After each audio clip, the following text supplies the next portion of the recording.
دعا کیا ہے؟ رسول اکرم صلی اللہ علیہ وآلہ وسلم فرماتے ہیں کہ الدعاء ترس المومن وعمود الدین، دعا مومن کی سپر ہے اور دین کی بنیاد ہے۔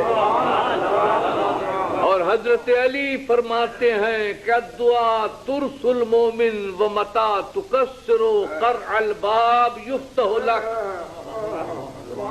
دعا مومن کی ڈھال ہے اور جتنا زیادہ دروازہ کھٹکھٹاؤ گے اتنا ہی جلدی کھلے گا۔ اور امام زین العابدین علیہ السلام فرماتے ہیں کہ ان الدعاء لیرد البلا، کہ دعا جو ہے وہ بلا کو رد کرتی ہے۔ اور امام باقر علیہ السلام فرماتے ہیں کہ الدعاء انفذ من السنان الحدید، کہ دعا جو ہے وہ سنگین تیر سے زیادہ اثر انداز ہوتی ہے۔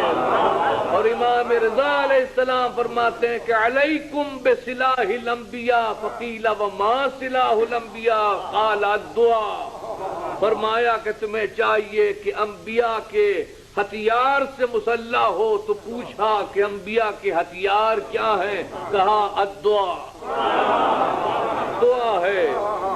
تو میرا عنوان کلام بھی دعا ہے۔